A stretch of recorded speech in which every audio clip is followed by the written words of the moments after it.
Hello friends, I am Kapil Singh and the most welcome to all of you. और जैसा आप जानते हैं कि इंग्लिश स्पीकिंग कोर्स चल रहा है, लिखा नहीं है आज मैंने। और डे जो है वो आज 13 है, तो डे हम लिख दे रहे हैं।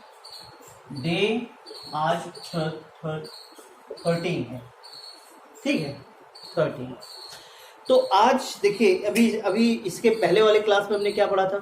इसके पहले वाले क्लास में हम लोगों ने टेंस और कुछ ऑक्सिलरी को लेकर जो इंपॉर्टेंट टर्म्स बनते हैं स्पीकिंग में, वो हम लोगों ने इसका डिस्कस किया था। फिर आज क्या हम लोग देखने वाले हैं दोस्तों, आज हम लोग कुछ ऐसे वर्ड बोलेंगे या कुछ ऐसा वर्ड ले लेंगे जिसको लेकर बड़े टिपिकल टाइप के वर्ड बनते हैं बातचीत में या कम्युनिकेशन में। तो उसे क्या कहते हैं, उसे ऐसे वर्ड्स को हम कोरिलेटिव कंजक्शन भी कहते हैं, और कभी कभी टेम्पोरल्स, एक शब्द होता है टेम्पोरल्स, वो भी नाम से उसको पुकारा जाता है। ठीक, तो ऐसे कौन कौन से कोरिलेटिव्स हैं देख लेते हैं दोस्तों। तो जैसे एक बड़ा फेमस वर्ड है एज सून एज, ना, एज सून एज। एक वर्ड होता है एज लॉन्ग एज, इस तरीके के वर्ड्स होते हैं। तो इस तरीके के कोरिलेटिव्स या टेम्पोरल वाले वर्ड्स से किस तरीके के सेंटेंस बनाए जाते हैं, उसी बात पर या उसी मुद्दे को लेकर हमें आगे बढ़ना है। ठीक है दोस्तों, तो चलते हैं।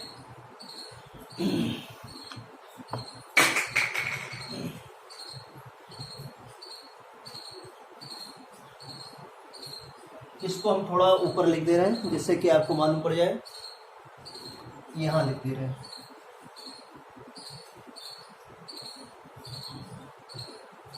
Day 13, day 13। ठीक है दोस्तों, तो कौन कौन से वर्ड हैं, एक एक वर्ड हम लोग लेते हैं और उस पर वर्कआउट करते हैं। तो जैसे एक हिंदी का सेंटेंस होता है, जैसे ही हम स्टेशन पे पहुंचे, हमारे ट्रेन चल पड़ी या हमारी ट्रेन छूट गई, इस तरीके से। जैसे ही हम स्टेशन पे पहुंचे वैसे ही ट्रेन चल पड़ी, इस तरीके से। तो जब कभी ऐसे हिंदी वाक्य को आप इंग्लिश में बनाते हैं तो आपको एक शब्द की जरूरत पड़ती है, वो होता है एज सून एज। जैसे ही, ये टर्म्स यूज करने के लिए इंग्लिश में आपको कहना पड़ेगा एज सून एज। तो लिख दे रहा हूं मैं,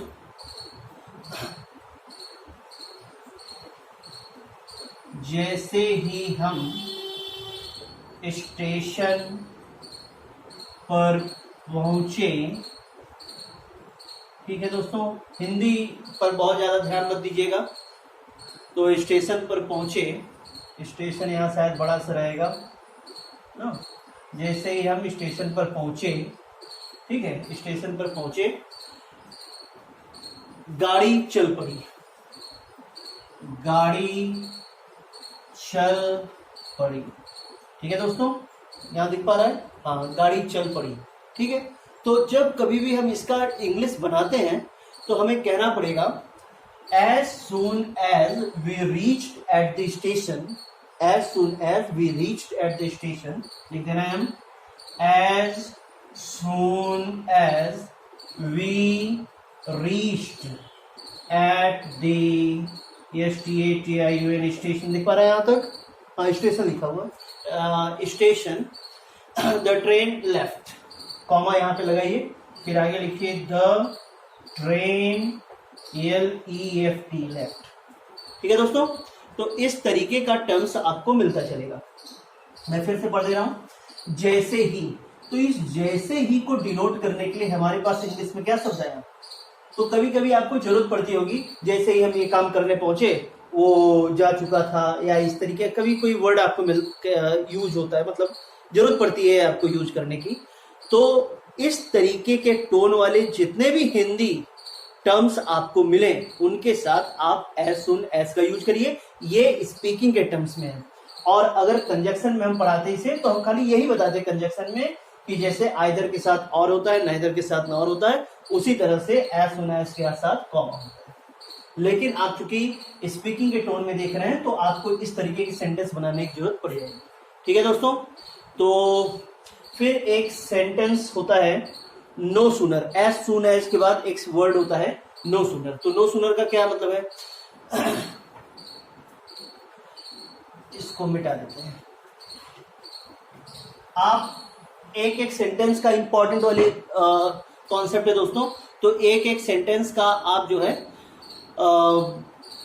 स्क्रीनशॉट लेते रहिए, ठीक है। तो जैसे एक सेंटेंस है, ज्यों ही वह भाषण देने उठा त्यों ही तालियां गूंजने लगी। जैसे ही ज्यों ही वह भाषण देने उठा त्यों ही तालियों की गड़गड़ाहट होने लगी या तालियां गूंजने लगी, इस तरीके का। तो पहले तो मैं इसको हिंदी में लिख दे रहा हूं, तो आपको इसका इंग्लिश सिस्टमैटिक वे में मिल जाएगा। तो हिंदी देखिए क्या है। ज्यों ही वह अपना भाषण देने के लिए उठा, ज्यों ही वह अपना भाषण देने के लिए उठा, ठीक है दोस्तों, त्यों ही हॉल में तालियां गूंजने लगी। त्यों ही हॉल में तालियां गूंजने लगी। हॉल में तालियां गूंजने लगी, ठीक है दोस्तों। त्यों ही हॉल में तालियां गूंजने लगी।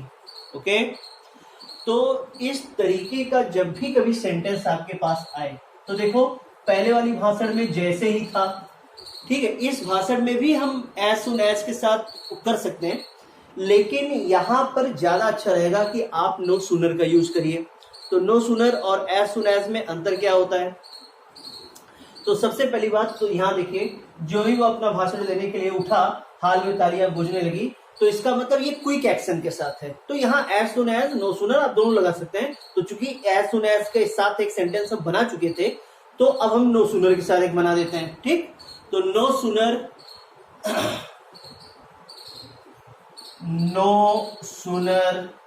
Did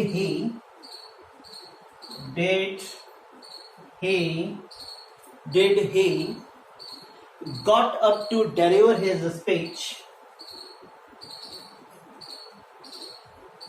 did he get up to deliver,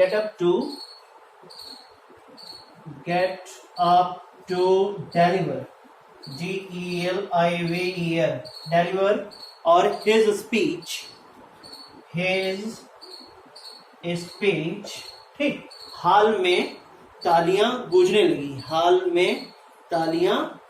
लगी, then the hall began to resound with cheers, then the hall, ठीक है, सब्जेक्ट हॉल होगा क्योंकि हॉल में है। then the hall is ना लगाइए, पास्ट में चल रहा है ना, began, began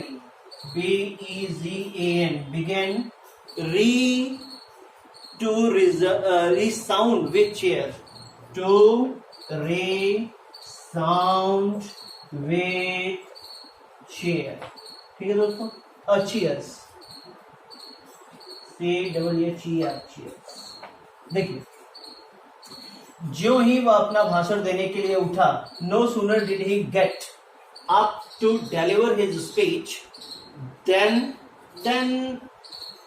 लगाना पड़ेगा दोस्तों, then the hall began to resound with cheers।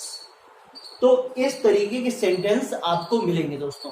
तो आपको करना क्या है, इस तरीके के सेंटेंस पर एक एक प्रैक्टिस खाली कर लीजिए बस, और कुछ करना नहीं होता है, सिर्फ एक एक प्रैक्टिस पे कर लीजिए, पर्याप्त आपको ये मालूम पड़ जाएगा।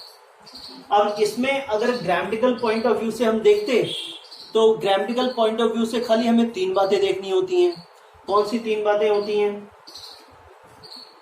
ये स्पीकिंग के टर्म्स में याद रखिए। अगर हम ग्रामेटिकल पॉइंट ऑफ व्यू से देखते हैं तो 3 बातें देखते हैं। कौन सी 3 बातें? पहली बात, अगर नो सूनर है तो इसका कोरिलेटिव कंजक्शन देन होता है, एक बात।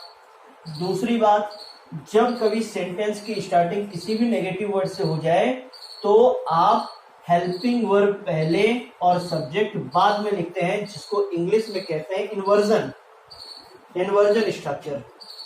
और डिड के साथ वर्ब का फर्स्ट फॉर्म आता है। तो मुख्य रूप से एसएससी या बैंक की तैयारी अगर आप करते हैं तो आपको इन्हीं तीन बातों का ध्यान देना होता। लेकिन याद रखिए ये स्पीकिंग के टर्म्स में है, तो कुछ इंपॉर्टेंट बातें मैं आपको इस तरीके से बताते हुए चल रहा हूं।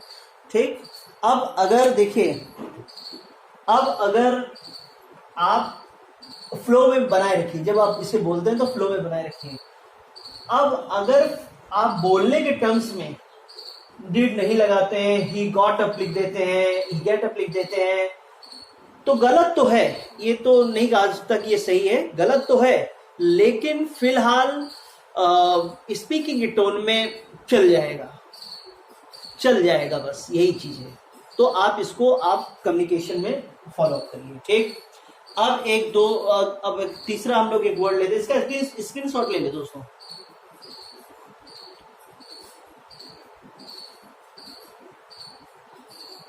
ठीक है, तो एक सेंटेंस होते हैं कि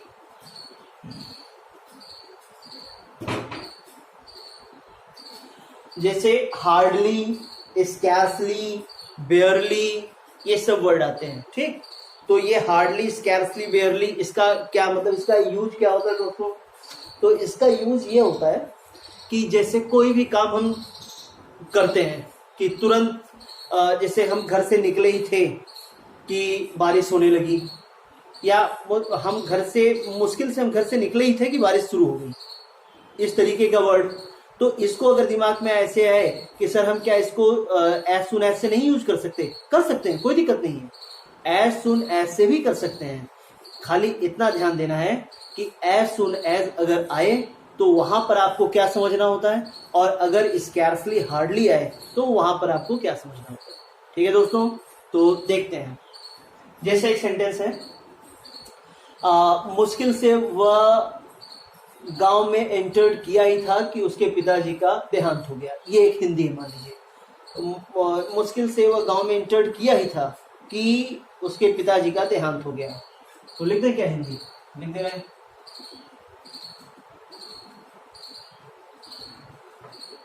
मुश्किल से वह गांव में प्रवेश किया ही था कि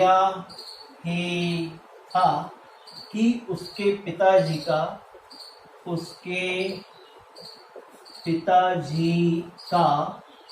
देहांत हो गया। ठीक है दोस्तों, उसके पिताजी का देहांत हो गया। तो ये एक, मान लीजिए इस तरीके का एक वर्ड आ जाएगा। तो जब कभी इस तरीके का वर्ड आ जाए तो देखो, अब इस सेंटेंस को बनाने के दो तरीके हैं। कौन सा तरीका है? तो पहले एक तरीका हम लोग लिख लेते हैं, फिर अगला तरीका हम बात करते हैं। वो गांव में इंटर्ड किया ही था कि उसके पिताजी का देहांत हो गया। ठीक, he had hardly, entered the village when his father died. मुश्किल से वह गांव में प्रवेश किया ही था, he had hardly entered the village, कि उसके पिताजी का देहांत हो गया, फादर डाइड। ठीक है, पास्ट इंडेफिनिट, बहुत बढ़िया। देखिए क्या है इसमें, समझने वाली बात क्या है ये देख लेते हैं। समझने वाली बात ये होती है कि सर हम अगर हार्डली की जगह स्कैर्सली यूज कर दें, SCARCELY, तो चलेगा क्या?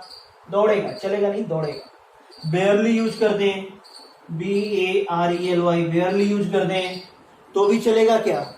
हाँ ठीक है, तो भी चलेगा, कोई दिक्कत नहीं है। तो आप इस हार्डली की जगह स्कैर्सली या बेयरली कुछ भी यूज कर दीजिए, तीनों तरीका सही है। लेकिन ध्यान रखिए, अगर आप हार्डली, स्कैर्सली, बेयरली लगाते हैं तो निश्चित रूप से कोरिलेटिव कंजक्शन आपको व्हेन ही लगाना पड़ेगा, व्हेन लगाना पड़ेगा, इसके अलावा और कुछ नहीं आ सकता। ठीक है दोस्तों, चलिए हो गया ये, इसका स्क्रीनशॉट आप ले लो। ठीक है, आगे बढ़ते हैं। देखिए क्या है,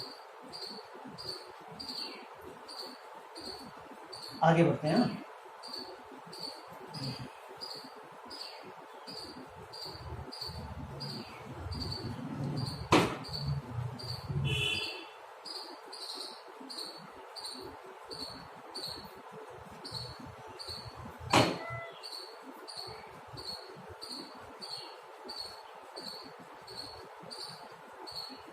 ठीक, अब ये क्या है, इसकी हिंदी तो हम एक बार बना चुके थे, तो फिर ये क्या चीज हमने लिखी, तो ये चीज हमने ये हम बता रहे हैं आपको।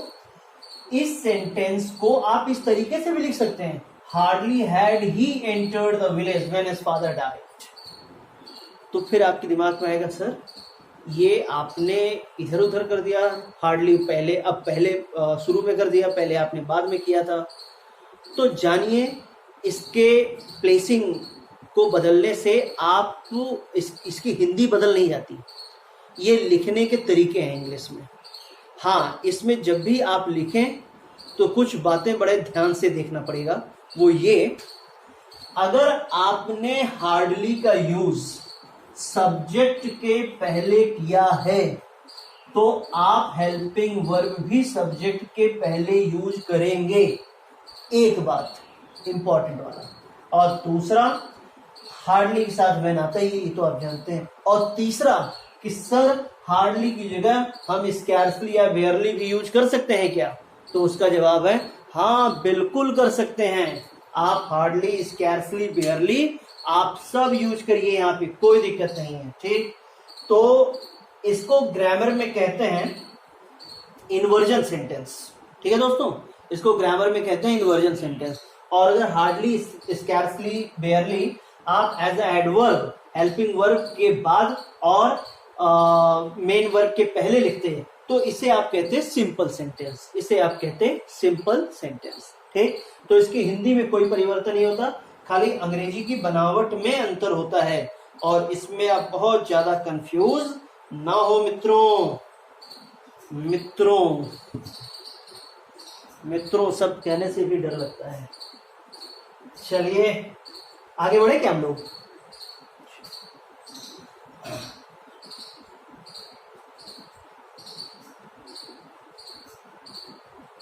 देखिए दोस्तों, फिर इसके बाद एक वर्ड होता है एज लॉन्ग एज। तो एज लॉन्ग एज की हिंदी जैसे एक सेंटेंस होगा कि जब तक मैं यहाँ हूँ तुम्हें कोई चिंता करने की जरूरत नहीं है। इस तरीके का अगर मैं कोई हिंदी बोलता हूँ तो आपको उसकी इंग्लिश कैसे बनानी है, ये करने के लिए सबसे पहले हम इसकी हिंदी लिख लेते हैं। ठीक, तो जब तक मैं यहाँ हूँ, जब तक मैं यहाँ हूँ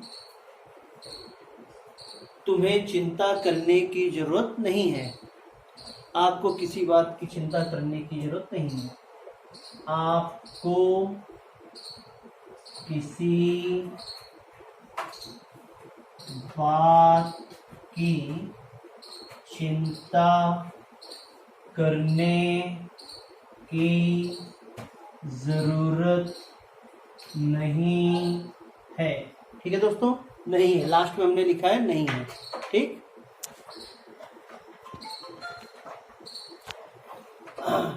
ठीक है दोस्तों, तो हमने लिखा है नहीं है इस तरीके का। तो अब इसके लिए एक वर्ड हमें यूज करना पड़ेगा, एज लॉन्ग एज। जब तक मैं यहाँ, तो आप इंग्लिश बनाइए, एज लॉन्ग एज मैं यहाँ हूँ, आई एम हियर। आपको किसी बात की चिंता करने की जरूरत नहीं है। You needn't worry about anything. You need not या नीडंट वरी अबाउट एनीथिंग। ठीक है दोस्तों, देखिए, तो एज लॉन्ग एज का यूज हम इस टोन में करते हैं कि जब तक मैं यहाँ हूं आपको किसी बात की चिंता करने की जरूरत नहीं है। मतलब कि जब तक मैं यहाँ हूं, तो एज लॉन्ग एज, जितनी देर तक मैं हूं, इसलिए लॉन्ग का यूज किया गया है। As long as I am here you needn't worry about anything. ठीक, तो एक वर्ड ये बन गया। दूसरा एक हिंदी होता है, जैसे यद्यपि वह काफी गरीब है फिर भी वह ईमानदार है। यद्यपि वह काफी गरीब है फिर भी वह ईमानदार है। क्या हिंदी सही बन पा रही है? यद्यपि वह गरीब है फिर भी वह ईमानदार है। चलो ठीक है, एक बार इसका भी बना लेते हैं। यद्यपि वह बहुत गरीब है फिर भी वह ईमानदार है। फिर भी वह ईमानदार है। ठीक है, तो यद्यपि इस तरीके के वर्ड को यूज करने के लिए हमें क्या लिखना पड़ेगा? ऑल्दो। ऑल्दो दाउ का यूज करते हैं, तो ऑल्दो के साथ हम इसका यूज करते हैं। ठीक, ऑल्दो के साथ हालांकि ये आता है, कॉमा के साथ आप यूज कर सकते हैं। तो बना देते हैं ALTHOUGH, although he is very poor, he is very poor. फिर भी, ये फिर भी आपको लिखने की जरूरत नहीं है, आप कॉमा के साथ या येट के साथ आप लगा सकते हैं, कोई दिक्कत नहीं है। तो कॉमा के साथ लगाते हैं, वह ईमानदार है, ही इज ऑनेस्ट। ठीक है, तो ये जो कॉमा है, यही कॉमा की हिंदी आप फिर भी के टोन में लगा सकते हैं दोस्तों। इस कॉमा की हिंदी आप फिर भी के टोन में लगा सकते हैं। तो ये नियम है ग्रामर का कि ऑल्दो के साथ या तो कॉमा या तो येट। अगर आप कॉमा लगा के येट लगाना चाह रहे हैं तो भी कोई दिक्कत नहीं है, आप लगाइए। ओके, चलिए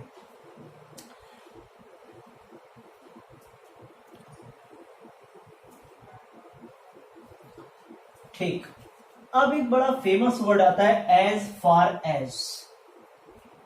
ये बड़ा फेमस वर्ड है, आप स्पीकिंग टोन में कई बार मूवीज में कई बार कई लोगों के से आपने सुना होगा एज फॉर एज का यूज। तो ये कब और किस टोन में करते हैं दोस्तों, देख लेते हैं। तो एज फॉर एज, जैसे एक हिंदी इसकी बनाई है आप कि जहां तक मुझे याद है वह कल यहाँ पर था।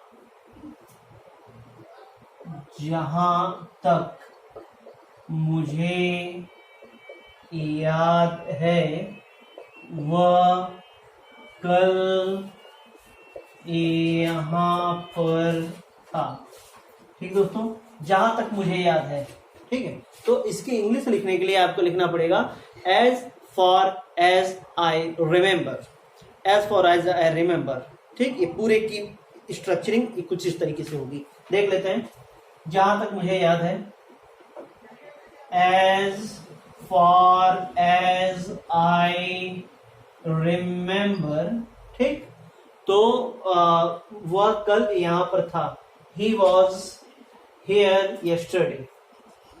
ही वॉज हियर यस्टरडे, वह कल यहां पर था। ठीक है, ही वॉज हियर यस्टरडे। ठीक है दोस्तों, तो इस तरीके के टोन का यूज करके आप इस तरीके के वर्ड जब कभी न्यूज़पेपर में या किसी के स्पीकिंग टोन में आप बात करें तो इसका यूज जरूर देखिए। ठीक, इस तरीके से। अच्छा, एज फॉर एज के बारे में एक बात और जानिए। आप कभी भी अगर स्पीकिंग टोन सुनेंगे तो काफी लोग इसको कहते हैं as far as I concern. As far as I concern, तो उसकी हिंदी क्या समझेंगे आप? उसकी हिंदी होती है जहां तक मेरा मामला है, जहां तक मेरी बात है, जहां तक मैं समझ पा रहा हूं। इस पूरे टोन को इंग्लिश में कहने के लिए आपको कहना पड़ेगा as far as I concern. आगे जो भी आप कहना चाह रहे हैं उस स्टेटमेंट को आप इंग्लिश में लिख दीजिए। ओके, चलिए एक दो वर्ड और देख लेते हैं। तो ये एक हिस्सा था। ठीक है दोस्तों, तो आज की क्लास हम यही खत्म करते हैं। आज डे 13 था। इसके अलावा कुछ कंटेंट्स और बचे हुए हैं, वो अगली क्लास में, नेक्स्ट क्लास में हम लोग पूरा करेंगे। ठीक, okay, thank you and best of luck.